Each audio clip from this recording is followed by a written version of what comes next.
Selon le deuxième baromètre du rayonnement numérique, l'entreprise Orange arrive à nouveau en tête. Qu'est-ce qui explique ce succès? La réussite d'Orange, c'est d'abord le résultat d'une antériorité. Orange s'est saisi très tôt des réseaux sociaux, il a maintenu son effort et d'une certaine manière, cet effort est récompensé. Orange est leader dans plusieurs des environnements qu'on a interrogés, c'est-à-dire à la fois Twitter, Facebook, les plateformes vidéo, le mobile. C'est important parce qu'aujourd'hui, on a plusieurs réseaux et une grammaire qui est propre à chacun de ces réseaux. On ne fait pas la même chose quand on dispose de 140 caractères sur Twitter ou quand on peut poster une vidéo dans un long format comme sur YouTube, une vidéo de 6 secondes comme sur Vine ou des applications diverses et variées sur Facebook. Autrement dit, c'est bien l'ensemble de ces réseaux qui forment le couteau suisse numérique de la marque et plus le seul site web comme c'était le cas il y a quelques années.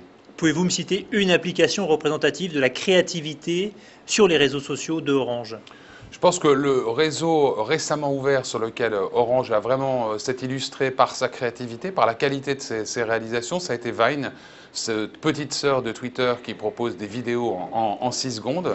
Faire de vrais films, exprimer un vrai message en 6 secondes, c'est souvent compliqué et les équipes d'Orange y parviennent assez bien. Sur quelle thématique? Sur des produits par exemple, Orange? Vine, Orange s'en est servi à la fois pour annoncer la 4G, donc une annonce plutôt commerciale, mais aussi sur un certain nombre d'échéances de l'année, ce qu'on appelle des marronniers, par exemple la fête des mères ou la fête des pères. Alors le contre-exemple, c'est SFR qui lui recule fortement dans votre classement. SFR et Bouygues qui sûrement ont été un petit peu moins présents ces derniers mois parce qu'occupés aussi à résoudre un certain nombre de difficultés commerciales liées à l'arrivée de Free et de réorganisation de leurs équipes.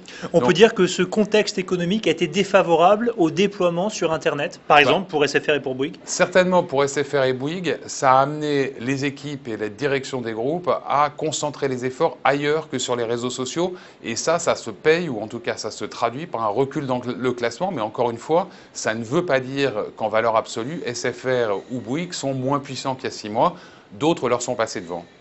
Au niveau de cette double réflexion économique et technologique, il y a aussi le cas d'Air France qui fait une percée fulgurante dans votre classement, malgré précisément une réflexion sur la réduction des coûts en cours. C'est le programme Transform 2015 au sein d'Air France. Oui, pour un groupe comme Air France, les réseaux numériques, c'est à la fois une occasion, une opportunité de créer de l'attachement de marque, de développer non seulement du service, mais une relation vraiment quotidienne avec ses clients et donc de les convaincre chaque jour un peu plus de continuer à choisir Air France et de ne pas céder aux sirènes des low cost.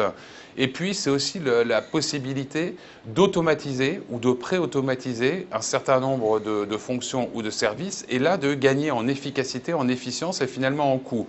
Et là je pense notamment à tout ce qui est enregistrement, pré-enregistrement. Je dirais on sera bientôt à une chaîne totalement sans couture, totalement dématérialisée de gestion de l'avant-voyage. Ça, évidemment, ça se traduit en efficacité pour le groupe. Une marque comme Air France, comme les grands prestataires de services, ils utilisent aujourd'hui beaucoup Twitter pour développer la préférence de marque, mais aussi pour faire du service après-vente numérique. C'est-à-dire que leurs clients adressent sur un compte Twitter dédié les revendications, questions qu'ils peuvent avoir. Et puis ça permet une information en temps réel extrêmement rapide, extrêmement réactive, encore une fois, en s'appuyant sur Twitter. Dans le match face aux grandes entreprises américaines, par exemple, est-ce que les poids lourds de l'économie française sont dans les temps ou est-ce qu'ils sont déjà distancés? Les marques françaises n'ont pas à rougir de leur présence numérique.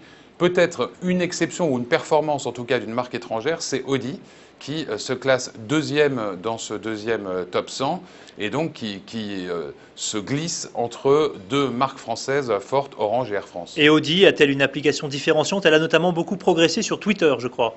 Audi a beaucoup progressé sur Twitter. Audi, plus globalement, et comme tous ses concurrents industriels et constructeurs d'automobiles, est de plus en plus forte dans tout ce qui va être simulation et expérience donnée.